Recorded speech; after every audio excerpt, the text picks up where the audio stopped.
What's up, guys? So it's a special episode today. We're here with the chairman and the coach of AFC Burnley. Thanks for having us. It's the first time I'm on it, so it's a first for everyone. If you want to introduce yourselves. Yep, so I'm Shane Hudson, chairman of AFC Burnley. I'm Sean Horrocks, the manager of the Saturday team, AFC Burnley. Yeah, so lads, today is just a sit-down talk on like the history of this and where you want to go in the future, and obviously the recent pandemic and how that's a struggle and how it's benefited you going forward. So AFC Burnley, I know you're the chairman, so where did it come from, the idea? So I think it came from me being a bit too passionate about my football, not passionate about much else. So the age of 16 I decided it would be a great idea to set up my own club, and decided to go down the route of adult football because that was the main thing that interested me. So I think the club itself I founded out of my mum's front room, on quite a few evenings with a few different A4 pads of paper, and a very patient girlfriend. Still very patient. Still very patient, yeah, I must add that in. It was just a case of getting a group of family and friends together, and just kind of going from there, really. Yeah, so in terms of where it is today, is it where you thought it would be, say, 10 years ago? Or? No. You're thinking of me involved. Sorry, sure. No, I think when we first started up, it was very much a youthful head with a lot of passion for football, but not really that much knowledge on it. But I knew I'd get there on the knowledge side. So it was just a case of getting a group of mates together, having our own team, and kind of creating your own team on Pro Evo and making it real life. So literally like the little excitement over the kit and like making your own badge and stuff like that, and some of the first incarnations of the badge were terrible. It were all good fun.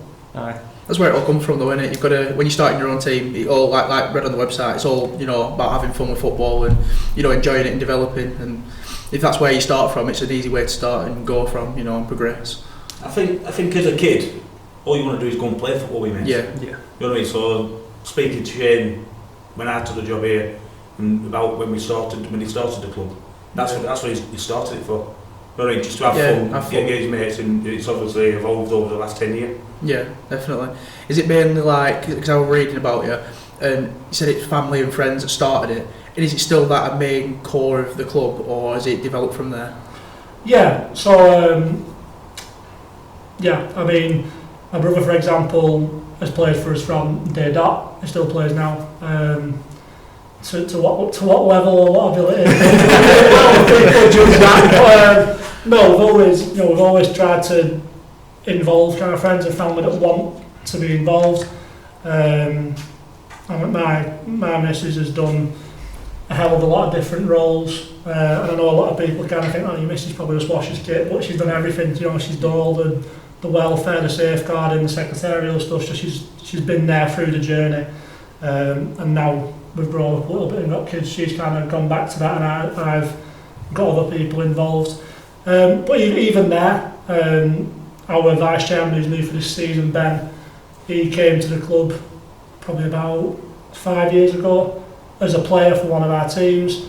Ended up moving to Ireland, but still kept in touch because we had that really good connection. And I've got to give him a lot of credit really for where the club's gone this season, because we've really ramped it up and we've made a lot of changes, and he's been a really strong factor in that. Before we go into the second topic, I've played Sunday League personally, as a kid. I still play sixth side now, and I've got connections with some Sunday League clubs. I know there's some disputes at the top, and would you say this family core is what sets you apart from the rest of the other teams? Yeah, I think so. I think we've always tried to maintain a mentality of providing that opportunity for people no matter what. So where a lot of other teams and clubs, and not wrongly by the way, rightly, in the way they run, will bring a shed load of players in, ship a shed load of players out, and there's a high turnover. We've not really done that. So a lot of the lads who started out are either still involved in one sense, or they're still around it and they still take a keen interest. So as the club develops, the foundation stay the same? Yeah. Yeah. Yeah. Like, as say you're still quite a young club, it's like been 10 years, early on you starting, what are some of the benefits and struggles you've gone through, like the main ones that you've come across like so early on, would you say? Getting money off players. We still do that now, so I think that's just for every club, isn't it, really? With 10 years in, we've still got to work out how to get money off players. I think you've even got a card reader, haven't you know? Yeah, for a long time it was a running joke of, you just need to get a card machine and then we'll be able to pay you. So I got a card machine, now they forget the card and the cash. They don't have anything now, it's like they come out of the house with no money, you know. Yeah. Finances are definitely a struggle because you are reliant on the players to kind of finance a vast majority of what you do, and then if you can pick up bits of sponsorship along the way, then that's brilliant. Yeah, keeps you moving on. It's a bonus, sponsorship. You know, any sponsorship's a bit of a bonus. Yeah. So like you're saying, you've kept the same core players. Like, is there anyone apart from you say with your brother that apart from him, there's anyone that's stuck for the entire 10 years or? Yeah, so there's quite a lot of lads on our Sunday team now. I think we've still got 6 or 7 who've lasted a full 10 years. Fair play to them. Yeah. But then even kind of on the Saturday aspect, even though it's a new team and kind of a new venture, if you like, we've still managed to get some of the longer serving lads into that, and I think that you can tell that it means something to them. They put a bit of something different onto it. Yeah, it's like a loyalty factor. They put that extra mile for in every aspect of the club. Like, that is a good thing to have, because you see a lot of pro clubs now where they don't have them loyal players. It's not a loyalty game, is it? No, you know what I mean? Like you see, like Mark Nobles at West Ham. That's the first one that comes to my mind. Speaking out for the club and stuff, and you know that's what you need to keep the club ethos as well. I mean, it's also more levels, isn't it? From 6-a-side. Oh yeah, exactly. I mean, we have a 6-a-side team, and we have dickheads as like players and stuff like that. We've got loyalties, but yeah, it's so important to have them like loyal players who are there for you week in, week out, which keeps the club like standing on its solid foundations. Yeah, I agree with them. Yeah. So obviously we just talked about benefits and struggles. The biggest struggle obviously for all football clubs at the moment in time is the pandemic that's just happened and is currently happening. So obviously a few months ago it was, I'd say, the lockdown. It was harder than it is now. How did you sort of like help suffer as a club, and has it hurt you going forward, or? I think weirdly it's done the opposite. We've got stronger, haven't we? I think when coronavirus and lockdown kind of came about, everything were obviously shutting down. Myself and a few other people were kind of off work, and I think it was that time and that spare energy that we had, which kind of give us the impetus to say, let's do something. Yeah. So again, going back to Ben, our vice chairman, he kind of planted a lot of seeds in terms of, can we not do something on the Saturday side of things? Can we not start looking at how far we can take it and where we can push it to? And fortunately for him, I had a lot of spare time as well. So between unfortunately for you, missus. Unfortunately for Jade, you had a lot of spare time. So kind of messenger messages turned into Zoom calls turned into planning the finances and kind of what we want to look like. So I think for us, we got a lot out of it, but I wouldn't like it to happen now. No, because you've done that work. Now you want to move on from it and keep growing from it. Yeah. One thing I want to talk about is your disability team. Yeah. Like, how did that come about? Like, whose idea was it straight away to create that team? Yeah. So I work as a sport worker for a young man who's got Down syndrome, Joe. Mm-hmm. So I've supported him for probably about 9 years now, and initially he struggled to find a team to play in, so we managed to find him a team to play in. They went through a couple of different names, a couple of different clubs, and basically got to a stage where I'd started getting involved as a coach, but it basically looked like they were going to end up folding because the club they was associated with, they either had some sort of difference or whatever the reason, they looked like they weren't going to carry on. So I just kind of planted that seed of, well, why don't you come and join us, come under our umbrella if you like, and we'll look after all the boring stuff, and we'll let you do the coaching and all that side of things.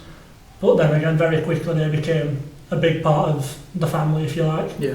And they're all great. And again, the loyalty side of things is there with that group of players as well. Yeah. There's not a mass change in players. You know, we've got a group of players who are sticking with it and really into it, which is good. Like, I suppose you will get that loyalty because you've extended like the olive branch sort of thing, and you've shown that you're willing to put the work in and build something with them, and they're going to stick with you. And are they like, whereabouts are they now, like in terms of, are they in the league or anything, or are they just playing together? Or? Yeah, so the way it works is they train usually once a week. Obviously at the moment we're cautious of the health implications, especially with that group of people. Yeah. So we're cautious at the moment, so we train as often as we can, and then in normal times they play a full set of league games in kind of 1 week per month. Right. So they kind of get together with the other teams in the league and they play like 6 or 7 10-minute games, and it all goes together into a league table. So logistically it's easier, because it's quite hard to get around the counter. But on the days that they do go over and they play, it's a really good atmosphere. It's an enjoyable day. Yeah, everyone, because obviously, like I said, they are like the only shorter games, and it's hard to fight. I haven't come across many teams that are, you know, have disability teams, and it's nice to show that a club is, you know, reaching out and bringing them all together as one, because obviously they need that support as well. You know, seeing other players progressing with them. And like I was reading about, you want people to progress and develop so much, and that's what I gathered from reading on you and stuff, and it's a really nice ethos to have, I think. I think one of the things that we've done with that as well is we've not just parked them on this elf and said, right, you're the disability team or the panability team. We've tried to integrate it as much as we can. So we've had players who have gone across multiple teams, whether they've started out in the disability team or one of our adult teams, and then moved around the teams because there's that opportunity, and sometimes people just don't know what is out there football wise. You have conversations with people, and what people rightly or wrongly think disability football is and what it actually is when they play are two completely different things. The level of a perception of the disability team is totally wrong from some people, innit? Yeah, I think the level of football and quality and competitiveness is usually beyond what people would imagine. Which is great. You look at Badder for an example. He's a top player, innit? You know what I mean? He's a really good player. Plays for a Sunday League team as well, and he scores goals for fun in Sunday League.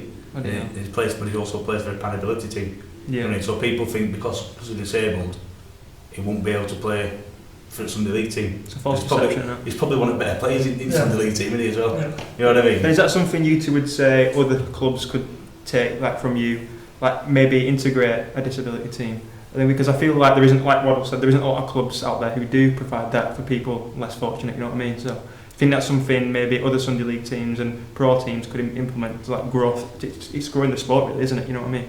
Yeah, I think there's a lot of good work that goes on, and we're quite fortunate because we've got good people who can put it out there, and we can tell our story really well. Obviously, you know, like you said, you've seen through the website and our social. It's good. It's a good quality, and you know, we managed to get our message out to a lot of people. And there's some clubs that are doing fantastic work who don't have that.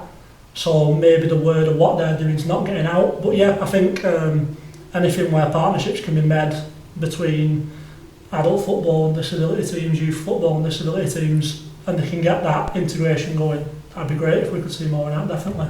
Yeah.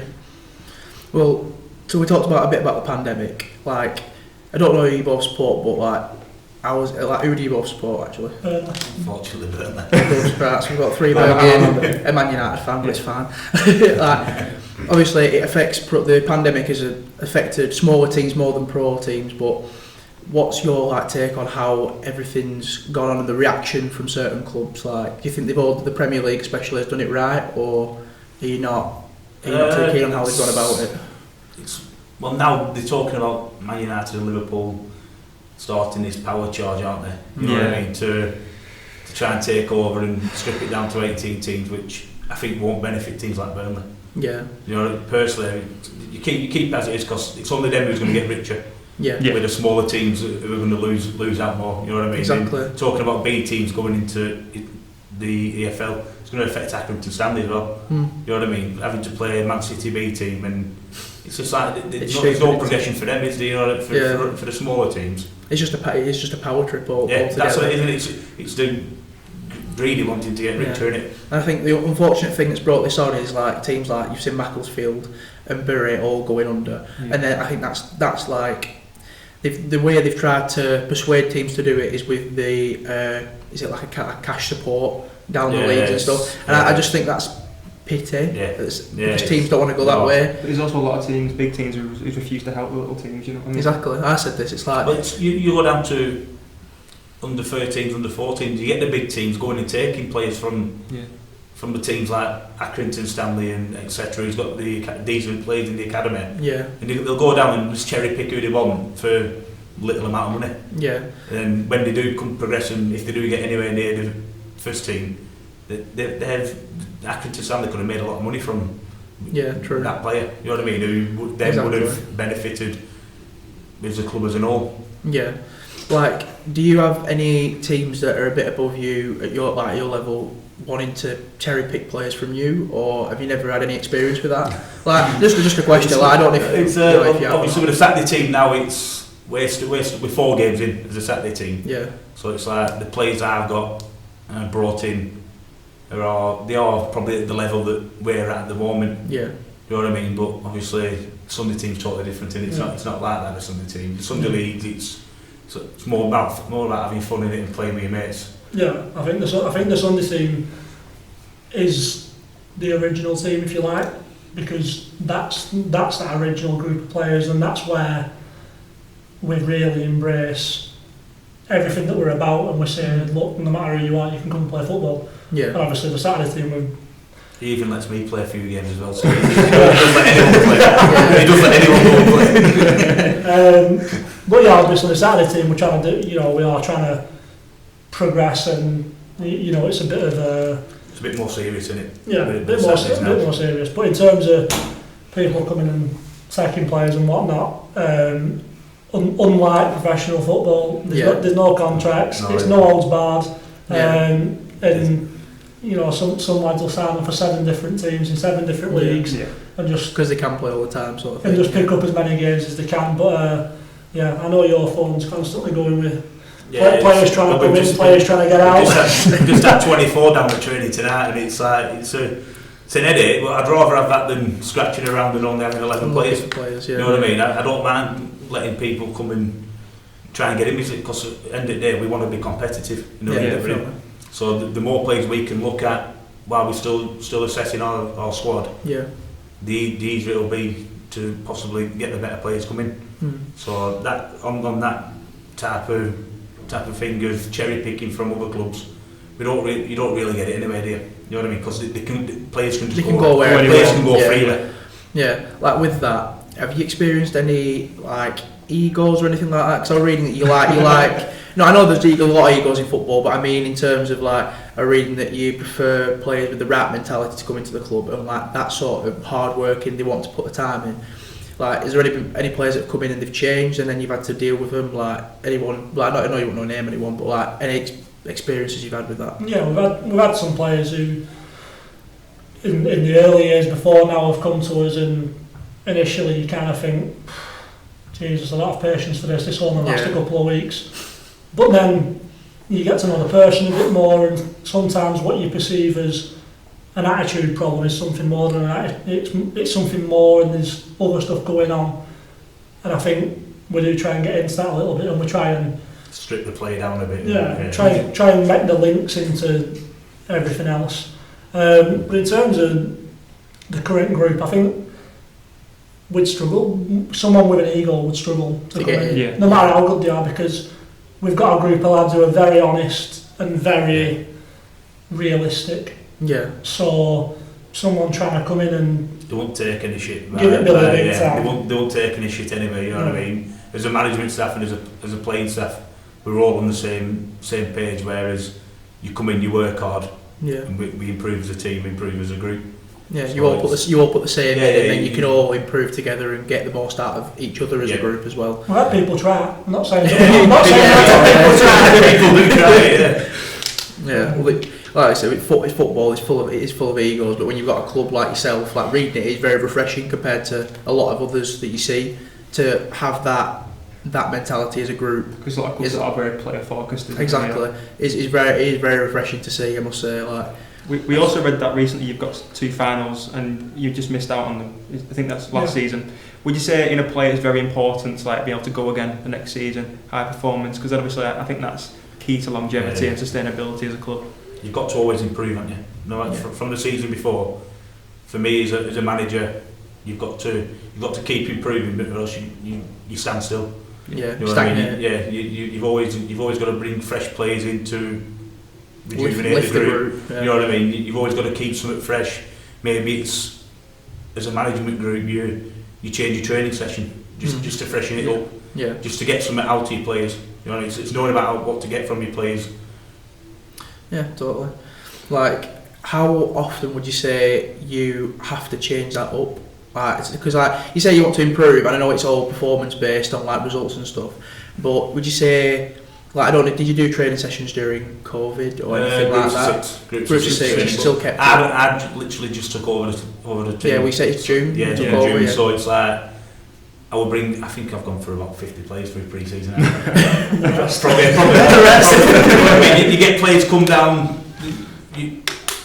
I'm always in contact with players, especially when I first took the job.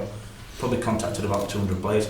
Yeah. You know what I mean? I'm probably just trying to get a feel out there, just to try and get a squad down. So you're interested? Yeah, just get a squad. And I had a few come down for 3 or 4 sessions, and it worked for them, which is fair play. You know what I mean? They're already at a team. That's the hard thing of starting a new team. All the players have already got clubs from last year. Yeah. So trying to drag them away from there while you're starting a new team, it's like your new management staff. We were training down at Sycamore in groups of 6, and it's not like if we brought them down here, you can say, look, this is what we've got here now. So, but when you start your sessions down at Sycamore Avenue, grass is like that long. You know what I mean? You've got to chip a ball to get it to someone's. You know, you can't pass the ball straight. It's like they've got an automatic first impression of you. Yeah. You know, even though no matter how much you tell them that we're going to be down here in X, at the time we didn't know when we'd get down here. But we were trying to tell them to stick with us till then. But some people go, some people don't. But like I said, we've probably gone for about 75 players, haven't we? I think it was, like you say, I think some people thought we were just lying to them, because we kept saying, listen, you're gonna be on 3G, it's a fantastic facility, it's brand new, you'll walk in and you'll feel like a special player. You'll go into the changing room and you'll be able to have... Well, we haven't got you can have a changing room to yourself, there's that much space. But when we played in 6-inch of grass, you kind of thinking, come on, we just need to... They take a bit of convincing. Yeah.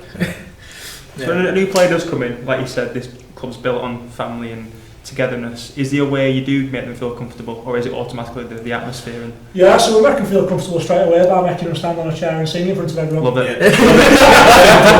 Simple. If they don't, they have to pay a fine into £5. Simple.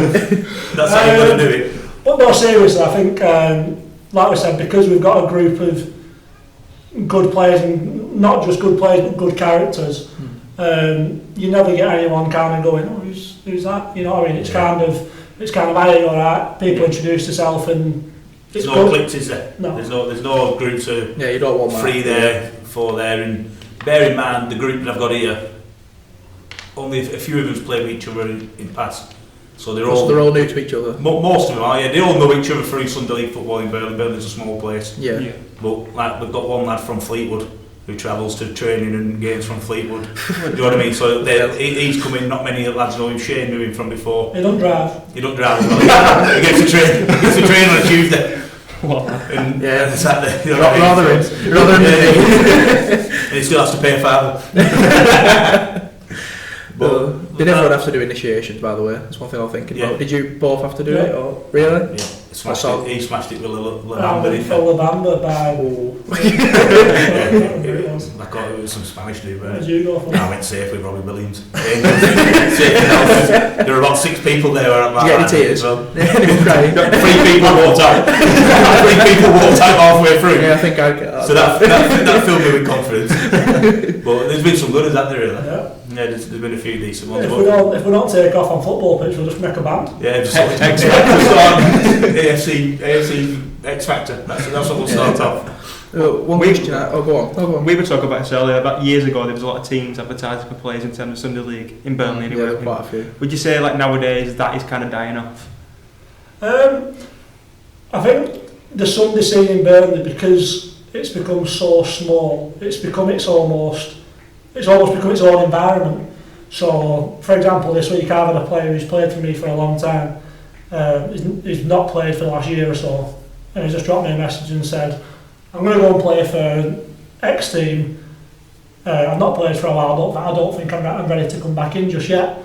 And a long time ago, that had been a completely different conversation where there'd almost be a little bit of jealousy or a little bit of protection over, that's my player, whereas now the teams do genuinely try and help each other out.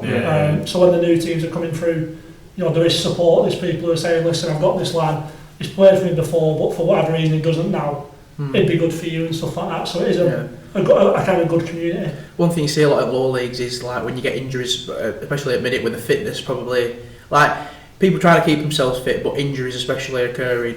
Do you find yourself like needing to branch out to other teams and just help you out, or do you not get many injuries like other teams have been doing? I'm probably lucky because I've got 24 players now. Well, yeah. You know what I mean? And they all come down to training, so I have got a big group too. I've had to get a friendly set up for Friday for the lads that aren't getting the game time. To keep them fit, just to get them some minutes. Yeah. You know what I mean? But it's like injuries do happen. We know on Saturday we had 3, didn't we?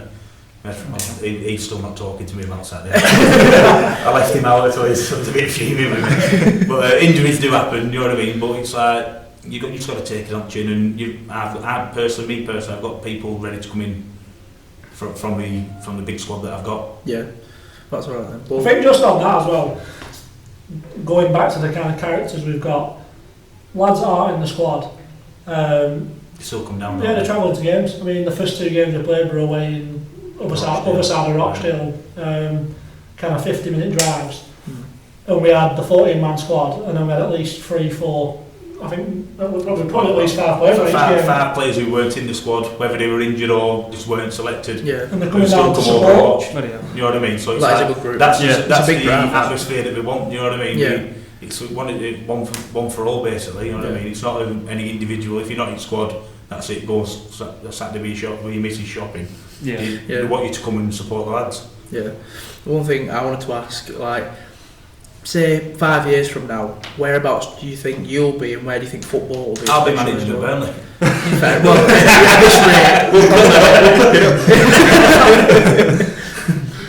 But yeah, about 5 years, where do you reckon you'll be as a club? Or where do you want to be as well? We've got an aim, haven't we? Yeah, I think the vague answer is we want to be as close as we can to a semi-professional football. So obviously the non-league pyramid goes down to, starts at step 7, which locally is like the West Lancashire League Prem, the Manchester Football League Prem. And I think if we could get somewhere, if we were there in 5 years, I'd be happy with that. Yeah. Because regardless of what route we go down, we're doing that. Obviously currently we're in the Lancashire Amateur League, so that's obviously neither of them leagues. So regardless of which route we go down, there's a couple of promotions to gain anyway. Yeah. So I think if we could get a couple of promotions in 5 years, I'd be happy with that. Hopefully I'd keep my job then. Hopefully he's still here, because he's done a fantastic job in the kind of 4 months that we've had. Slightly interesting team selection last week, leaving out the chair. It's a brave move. We won't ask about Saturday. A brave move, but no, he's done a great job, not just in building a playing squad, but reaching out to his own friends and family and connections, bringing sponsors in, forcing his missus to part with some money to sponsor players and stuff like that. But that's what we're all about, you know what I mean? Yeah. He's brought with him a really strong network off the pitch as well, and we've made good use of it. Whereabouts do you think, like we talked about you, whereabouts do you think football will be all together in 5 years? Like, do you think there'll be any major changes or anything, or do you think this, the the big pitch project, big picture will be in effect, or It's, you don't know which way it's going to go, do you? changes every day. The government don't know what COVID's going to do, so next week we could be cancelled again. Yeah. This is how quick it's changing. You know what I mean? Nobody could be playing again within 3-4 weeks. Yeah. You know what I mean? So within 5 years, I'm not even going to have an attempt to guess where football's going to be. What are your views on like the VAR and all that sort of thing? Because they are trying to make football so precise. The handball rule's pathetic, innit? It's so bad. You know what I mean? It's pathetic. Hold on, I'll flick it back on. Looking off. I wish that again. I didn't flip it round, so I thought it had gone off, but... Yeah, I need to sort that out. There we go, yeah. Sorted. So the handball rule. The handball rule's pathetic. It's so bad. I don't know how you could, as a defender, if one of my defenders jumped like a penguin, You'd laugh at him. you've got to get some leverage. You've got to get some leverage. Which you don't get all the way off ground otherwise, are you? It's totally different to sticking an hand out and stopping it from going in there. Like Oxlade-Chamberlain a couple of years ago. Yeah, there's got to be a bit of common sense in the rule, isn't there? Exactly, yeah. It's just with VAR. What do you think of VAR, both of you? I think VAR used in certain instances is good. I think the offsides, people were quite sceptical at first because it were kind of millimetres and it were like, ooh, I'm not taking sure. too long, weren't it? Yeah, that is a problem. But now I think in terms of that sense, and obviously where sometimes an obvious red's been missed, a bit of a naughty foul, I think it's been good in that sense. I just think we need to be careful how far it goes. Yeah, Especially with the handballs. You've got to, instead of going to the official in the ref should make the decision, shouldn't he? There's a screen outside the pitch. Yeah. If the referee's unsure, all he has to do is stop the game and walk over 30 yards outside the pitch and have a look at it himself, rather than going back to someone in a camper van down. You know what I mean? Yeah, exactly. It's crazy. Like, end of the day, the referee's there. He's paid to ref the game and make the decision. It should be his call. It's making it easier for the ref, isn't it? It's a scapegoat. They get away from some big decisions because they can say, well, VAR said this. Yeah. Just go over, look at the screen and judge it from there, you know what I mean? Would you say, like, obviously because you've tried building your club on no one having egos, would you say in professional football there's too many of them? Because in terms of the referees, like, not going over to the monitors, do you reckon that's them having an ego of like, yeah, I've got that decision right? Personally, I think that's them passing the buck on. Yeah, the blame. Just say if they've got it wrong, it's like, well, I've got this here behind me to get it right for me. Yeah. You know what I mean? I don't have to. If I've made a decision there and gone over and looked at it, do I really want to change the decision I've made originally? Yeah. Do you know what I mean? Because they're wrong. Yeah, they're just passing it on, so and saying, well, it's a tough decision anyway. I had two players in front of me. Yeah. You know what I mean? They're just passing it on, so they get away with it. You know what I mean? Yeah. I wish they'd let them speak. Yeah. I understand the reasons that they don't, because the press's approach sometimes isn't great, but from the professional referees I've met and I've spoken to over kind of a lot of different encounters, they want to be able to explain the decision. Yeah. They want to come out, and if they've done something wrong, they want to come out and say, I've not seen that, this is what I've seen. Yeah. And they want to give explain their decision. Yeah, they want to give a little bit of context to it, but because they do a match report every game. Yeah, I think they should be able to do that in the game. Yeah. Like rugby, innit? Rugby's like, I don't particularly watch it a lot, but I've seen the referee they can talk and they explain. There's so much respect for referees. You'll notice with the players in rugby, they don't F and Jeff back at the because referee, they know they're it's not that. It's not just that. It's a bit of respect in it. Yeah. Whereas footballers think, well, I'm on this amount of money. I'll do what I want. Yeah, like you want sometimes when you get a player who's just slid in, got a yellow card, and then he's mouthed off at the referee and he gets a red card. Yeah, it's another yellow. I want to know what he said, but also like why have you said it? Because you just disrespect. It's just disrespect across the board in terms of officials. But sometimes it is deserved. But I wouldn't, I personally wouldn't do it. But a lot of players just think you've made a wrong decision. no comment. What do you think about managers getting red cards now? As long as I don't get one. As long as I get one, I'm happy that I'm not worried about that. Are you lads aware, because obviously we watch a lot of YouTube and stuff like that, are you lads aware of these football teams who end up filming the games and stuff like that? Yeah. Is that something you, as you go forward, could implement, like, because maybe you're on a YouTube channel, like growing your audience, your viewers, your reach? Yeah, I think we'd probably like to record our games just from kind of a coaching point of view. You know, That's you can what look you back about at it, it. you know what I mean? It's, Sure. even though we're not at a particularly high level, I spoke to you about trying to get footage from CCTV. And, I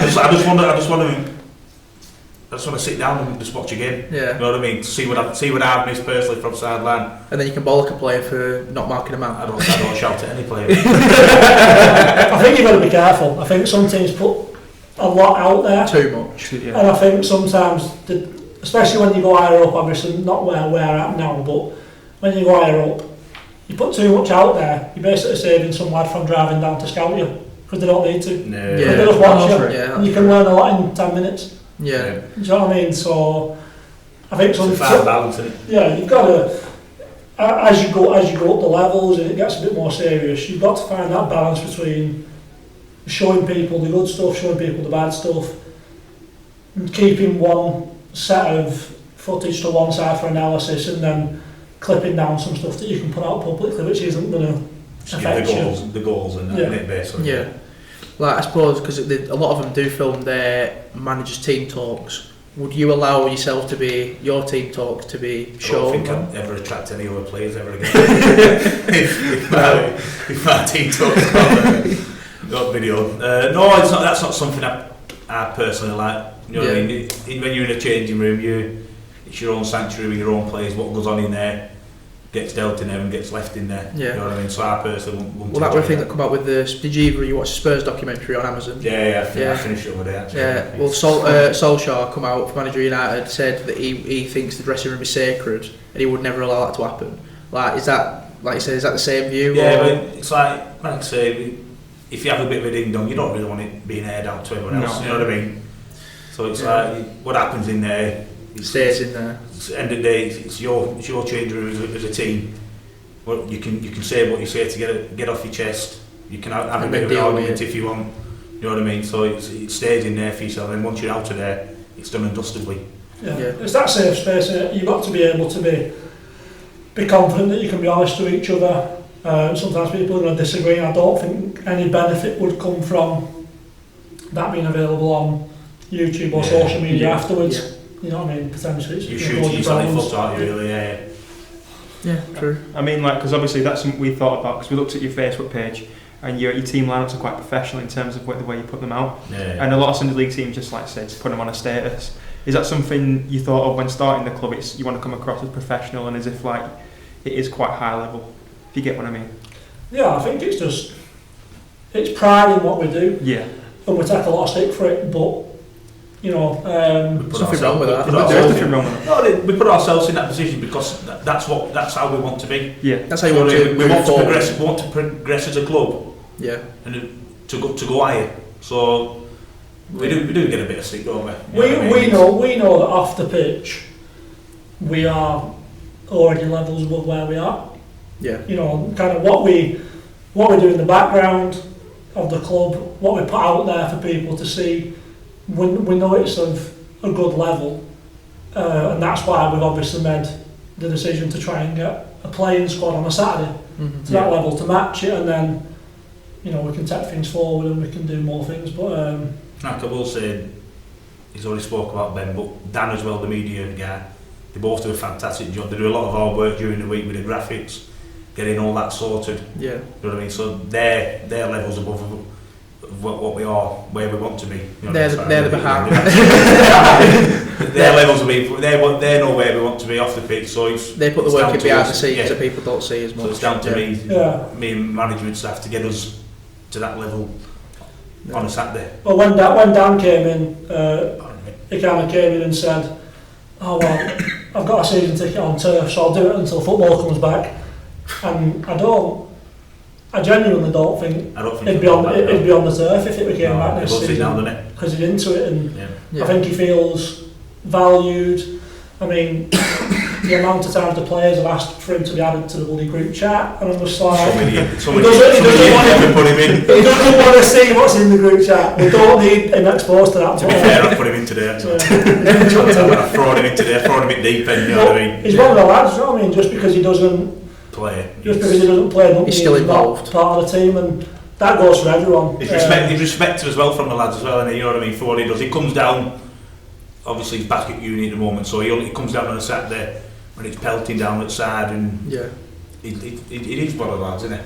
You know what I mean? So he's finally got in the group chat after a lot of persuading from all the lads. Just before we finish, you mentioned earlier about you picking your players. It's more like targeted, like people who've got good egos, got mentality. Is it the same with your staff? Like, that seems like the way we're targeted. I mean, like, let's say, like, from your media staff to your coaches, is it important for them to have that right mentality and that right personality to put on your players?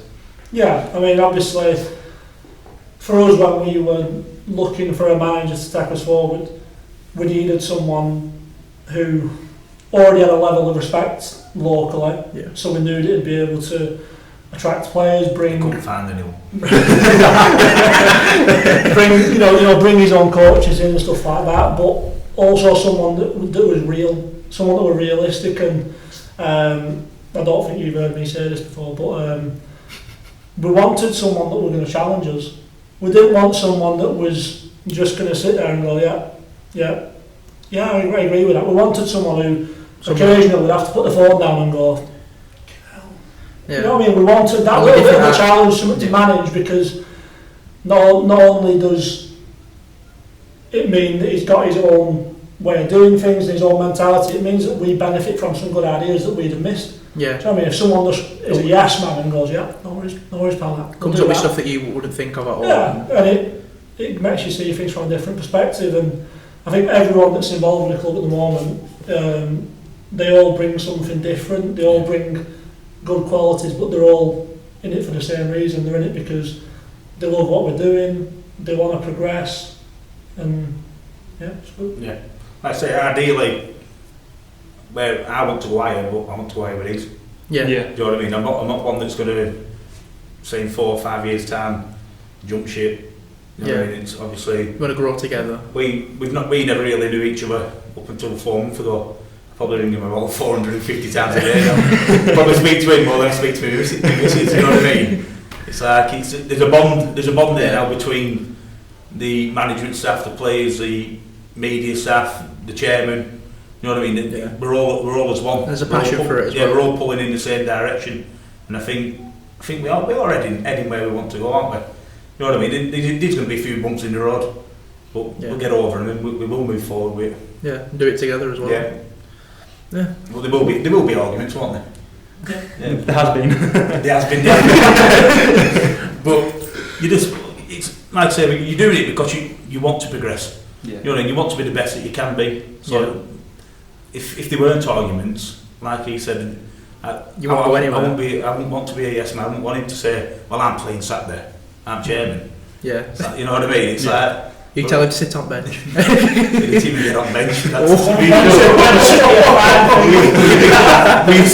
You're digging me a big hole here. This won't be Ed. Anyway, I think fair play. Like you said, honestly, it's nice to see an honest relationship as well. Yeah. We do like each other, don't we? Most of the really? time. 6 days out of 7. We'll see if the camera goes on. I'm going to walk on now from here. I'm going to drive off. Yeah, I think that's everything. Cheers, lads, for having us today. No worries, thank you. Thank you very much. Good luck in the future as well. Thank you very much. Cheers, guys, for watching. If you need anything, we'll put all their socials links in the description. Go and check them out. So yeah, cheers for watching. See you later.